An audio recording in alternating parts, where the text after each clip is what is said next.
D C ಸಾಹೇಬರು ಮತ್ತು ನಾವು ಇಬ್ಬರು ಮತ್ತು ನಮ್ಮ ಡಿ ಎಸ್ ಪಿ ಆಮೇಲೆ ನಗರಸಭೆ ಕಮಿಷನರು ಎಲ್ಲ ಸೇರಿ ಒಂದು ಎಂಟೈರ್ ಟೌನನ್ನು ಒಂದು ರೌಂಡು, ಅದು ಪೀಕ್ ಅವರ್ಸಲ್ಲಿ ನಾವು ಬೇಕು ಅಂತಾನೆ ಸುಮಾರು 5:30 ಶುರು ಮಾಡಿ 7:15, 7:30 ತನಕ ನಾವು ಸಂಚಾರ ಮಾಡಿದ್ವಿ.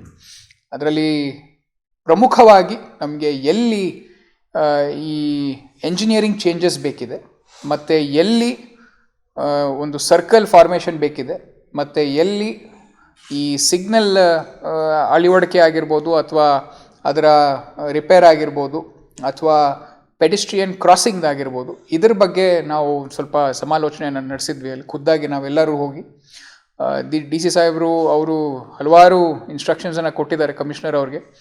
ನಾವು ಕೂಡ ನಮ್ಮ ಡಿ ಎಸ್ ಪಿ ಅವ್ರ ಜೊತೆ ಮಾತಾಡಿಕೊಂಡು ಎಲ್ಲಿ ಪಾರ್ಕಿಂಗ್ ಮಾಡಬೇಕು, ಎಸ್ಪೆಷಲಿ ನಮ್ಮ ಈ ಪ್ರೈವೇಟ್ ಬಸ್ಸಸ್, ನಮ್ಮಲ್ಲಿ ಈ ಕೆಲವು ಕಂಪನಿಗಳಿಗೆ ಹೋಗೋ ಬಸ್ಗಳು ಊರು ಮಧ್ಯ ರೋಡಲ್ಲಿ ನಿಲ್ಲಿಸ್ಕೊಂಡ್ಬಿಡ್ತಾರೆ ಅದನ್ನ.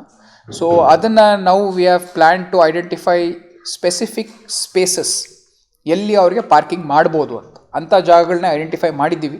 ಅಲ್ಲಿ ಕಂಪನಿಯವ್ರಿಗೆ ಕರೆದು ಅಲ್ಲೇ ರಾತ್ರಿ ಅವರು ಡ್ರಾಪ್ ಮಾಡಾದ್ಮೇಲೆ ವಾಪಸ್ಸು ಅಲ್ಲಿಗೆ ಹೋಗಬೇಕು ಅಂತ ಒಂದು we have going to instruct them. ಆ ಜಾಗಗಳನ್ನ ಆಲ್ರೆಡಿ ನಮ್ಮ ಡಿ ಎಸ್ ಪಿ ಅವರು ಮತ್ತು ಟ್ರಾಫಿಕ್ ಮತ್ತು ಕಮಿಷನರ್ ಅವರು ಐಡೆಂಟಿಫೈ ಮಾಡಿದ್ದಾರೆ. ಊರಾಚೆ ಅದು ಸರ್ವಿಸ್ ರೋಡಲ್ಲಿ ಆಗಿರ್ಬೋದು ಅಥವಾ ಎಲ್ಲಿ ಒಂದು ಸ್ವಲ್ಪ ನಿರ್ಜನ ಪ್ರದೇಶ ಇದೆ ಅಲ್ಲಿ ನಾವು ಅಂಥ ಜಾಗಗಳನ್ನ ಐಡೆಂಟಿಫೈ ಮಾಡಿದ್ದೀವಿ. ಅದು ಮಾಡಿದ್ರೆ ಆಟೋಮ್ಯಾಟಿಕಲಿ ನಮ್ಮದು ಓಪನ್ ಅಪ್ ಆಗುತ್ತೆ, lot of our roads will open up. So ಅದು ಒಂದನ್ನು ನಾವು ಕಂಪ್ಲೀಟಾಗಿ ಎನ್ಫೋರ್ಸ್ ಮಾಡ್ತಾ ಇದ್ದೀವಿ. ಆಮೇಲೆ ಪಾರ್ಕಿಂಗು ಕೂಡ ಇವಾಗ ನೀವು ದೇವರಾಜ ಅರಸ್ ಮುಂದೆ ನೋಡಿರ್ಬೋದು, ಅಲ್ಲೂ ಗಾಡಿಗಳ್ನ ನಿಂತಾ ಇರ್ತು, ಕಾಂಪೌಂಡ್ ಮುಂದೆನೇ ಗಾಡಿಗಳ್ನ ಹಾಕ್ಕೊಳ್ತಾ ಇದ್ರು. ಅಲ್ಲಿ ಟರ್ನಿಂಗಿಗೆ ನಮಗೆ ತೊಂದರೆ ಆಗೋದು. ಅದನ್ನು ಇವಾಗ ಅಲ್ಲೆಲ್ಲ ಕ್ಲಿಯರ್ ಮಾಡಿಸಿ ಅಲ್ಲೂ ನಾವು ಪಾರ್ಕಿಂಗನ್ನು ಅಲೌ ಮಾಡ್ತಾ ಇಲ್ಲ. ಸೊ ಇದೇ ರೀತಿ we have identified a lot of places where ಪಾರ್ಕಿಂಗ್ನ ಯಾವ ಕಡೆಯಿಂದ ತೆಗೆದು ಯಾವ ಕಡೆ ಹಾಕಬೇಕು ಅಂತ. ಆಮೇಲೆ ವೆಂಡಿಂಗ್ ಝೋನ್, ನಮ್ಮ ಟೇಕಲ್, ನಮ್ಮ ಎಂಟೈರ್ ಜಂಕ್ಷನ್ ಇದೆ, ಟೇಕಲ್ ಜಿಗ್ಝ್ಯಾಗಿಂದ ಹಿಡಿದು ಇಲ್ಲಿ ನಮ್ಮ ಟ್ರಾಫಿಕ್ ಸ್ಟೇಷನ್ ಹತ್ರ, ಆ ರೋಡಲ್ಲೂ ಕೂಡ ಸ್ವಲ್ಪ ಟ್ರಾಫಿಕ್ ಸಮಸ್ಯೆ ಇರೋದ್ರಿಂದ, ಯಾಕಂದರೆ ತುಂಬ ಶಾಲಾ ಕಾಲೇಜುಗಳಿದಾವಲ್ಲಿ, ಹಾಗೇ ಒಂದು ವೆಂಡಿಂಗ್ ಝೋನು ಮಾಡ್ಕೊಂಡಿದ್ದಾರೆ ಅಲ್ಲಿ. ಅಂದರೆ ಅಲ್ಲಿ ರೋಡ್ಗೆ ಸ್ವಲ್ಪ ಈ ತರಕಾರಿಗಳನ್ನೆಲ್ಲ ಮಾರಾಟ ಮಾಡ್ತಾರೆ. ಅದನ್ನೆಲ್ಲ ನಾವು ಇವಾಗ ಡಿಸ್ಕಸ್ ಮಾಡಿ ಅದನ್ನು ಎಲ್ಲಿ ವೆಂಡಿಂಗ್ ಝೋನ್ ಮಾಡಬೇಕು ಅಂತ ಡಿ ಸಿ ಸಾಹೇಬರು ಒಂದು ಆದೇಶ ಕೊಟ್ಟಿದ್ದಾರೆ ಕಮಿಷನರ್ ಅವ್ರಿಗೆ. ಅಲ್ಲಿ ವೆಂಡಿಂಗ್ ಝೋನ್ ಮಾಡಿದಾಗ ಅವ್ರನ್ನೆಲ್ಲ ಮೂವ್ ಮಾಡಿಸಿ ಅಲ್ಲಿ ಪಾರ್ಕಿಂಗನ್ನು ನಾವು ಸ್ವಲ್ಪ ಸುಗಮ ಮಾಡಿಕೊಡೋದಕ್ಕೆ ಒಂದು ಪ್ಲ್ಯಾನ್ ಮಾಡಿದ್ದೀವಿ. ಸೊ ಇದೇ ರೀತಿ ಹಲವಾರು ವಿಚಾರಗಳನ್ನು ಅವತ್ತು ನಾವು ಡಿಸ್ಕಸ್ ಮಾಡಿದ್ದೀವಿ. ಅದೆಲ್ಲ ಕಾರ್ಯರೂಪಕ್ಕೆ ಬರೋದಕ್ಕೆ ಸ್ವಲ್ಪ ಸಮಯ ತೊಗೊಳತ್ತೆ. ಆದರೆ ನಾವು ಸಾರ್ವಜನಿಕರಲ್ಲಿ ಹೇಳೋದು, ದಯವಿಟ್ಟು ನೀವು ಒಂದು ಸ್ವಲ್ಪ ಟ್ರಾಫಿಕ್ ಸೆನ್ಸನ್ನು ಫಾಲೋ ಮಾಡಿ. ನಾವು ಎಲ್ಲ ಕಡೆ ನೋಡ್ತಾ ಇರ್ತೀವಿ, ಎಲ್ಲಿ ಬೇಕೋ ಅಲ್ಲಿ ಅಡ್ಡಾದಿಡ್ಡಿ ನುಗ್ಗೋದು ಆಗಿರ್ಬೋದು, ಅದನ್ನು ಮಾಡಬೇಡಿ. ಇನ್ಮೇಲಿಂದ we will start enforcing FIRs on you. ನಾವು ಈಗ ರಾಂಗ್ ಸೈಡಲ್ಲಿ ಬರ್ಬೇಕಾರೆ ಜನರಲಿ ನಾವು ಅದನ್ನು ಬರೀ ಫೈನ್ಸ್ ಆಗೇ ಬಿಡ್ತಾ ಇದ್ವಿ. ಇವಾಗ ಅದು ಫೈನ್ಸ್ ಅಲ್ಲ, ನಾವು FIR ಮಾಡೋದಕ್ಕೂ ಶುರು ಮಾಡ್ತೀವಿ ನಾವು. ಎಸ್ಪೆಷಲಿ ನಮ್ಮ ಸರ್ವಿಸ್ ರೋಡಲ್ಲಿ, ನಮ್ಮ ಹೈವೇಗಳಲ್ಲಿ ಎಲ್ಲ ರಾಂಗ್ ಸೈಡಿಂದ ಬರ್ತಾ ಇರ್ತಾರೆ. ಅದನ್ನ ಮಾಡೋಕ್ಕೆ ಹೋಗಬೇಡಿ.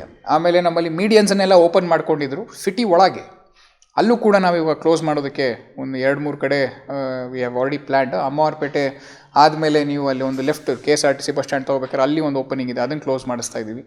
ಆಮೇಲೆ ಹಾಗೆ ನಮ್ಮ ಟ್ರಯಾಂಗ್ಯುಲರ್ ಜಂಕ್ಷನ್ ಹತ್ರನೂ ಕೂಡ ಒಂದು ಕಡೆ ಓಪನ್ ಆಗಿತ್ತು, ಅಲ್ಲೂ ಕ್ಲೋಸ್ ಮಾಡಿಸ್ತಾ ಇದ್ದೀವಿ.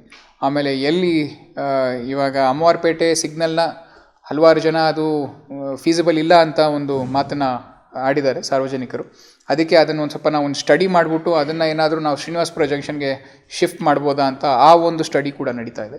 ಸೊ ಇದೆಲ್ಲದರ ಬಗ್ಗೆ ಆ ದಿನ ಕೂತ್ಕೊಂಡು ನಾವು ಕಣ್ಣಾರೆ ನೋಡಿ ಒಂದು V wave come out with a detailed plan.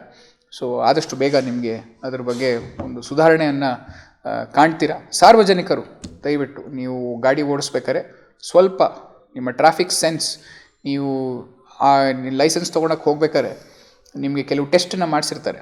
ಆ ಟೆಸ್ಟು ಕೇವಲ ಆ ದಿನಕ್ಕೆ ಅಷ್ಟೇ ಅಲ್ಲ, ಅದು ಸೀಮಿತ ಮಾಡ್ಕೋಬೇಡಿ, ಪ್ರತಿ ದಿನಾನೂ ಅದನ್ನು ಫಾಲೋ ಮಾಡಬೇಕು ನೀವು. ಸೊ ಅದಕ್ಕೆ ರಾಂಗ್ ಸೈಡ್ ಆಗಿರ್ಬೋದು ಅಥವಾ ಹೇಗೆ ಬೇಕೋ ಹಾಗೆ ಇಂಡಿಕೇಟರ್ ಹಾಕ್ತಲೇ ನುಗ್ಗೋದಾಗಿರ್ಬೋದು ಎಲ್ಲ ಮಾಡಬೇಡಿ. ಆಮೇಲೆ ಫೋನಲ್ಲಿ ಮಾತಾಡೋದು, ದಯವಿಟ್ಟು ಫೋನಲ್ಲಿ ಮಾತಾಡೋದನ್ನು ನೀವು ಎಸ್ಪೆಷಲಿ 2 ವೀಲರ್ ಓಡಿಸ್ಬೇಕಾರೆ, 4 ವೀಲರ್ ಓಡಿಸ್ಬೇಕಾರೆ ಮಾಡಬೇಡಿ. ಮಾತಾಡಬೇಕಾ ಸೈಡಲ್ಲಿ ಹಾಕ್ಬಿಟ್ಟು ದಯವಿಟ್ಟು ಮಾತಾಡಿ. ಯಾಕಂದರೆ ಬ್ಯಾಲೆನ್ಸ್ ತಪ್ಪುತ್ತೆ, ಹಾಗೇ ನಮಗೆ ಆಕ್ಸಿಡೆಂಟ್ಸ್ಗಳಾಗ್ತವೆ. ಅದ್ರ ಬಗ್ಗೆನೂ ಸ್ವಲ್ಪ ಕಾಳಜಿಯನ್ನು ವಹಿಸಿ.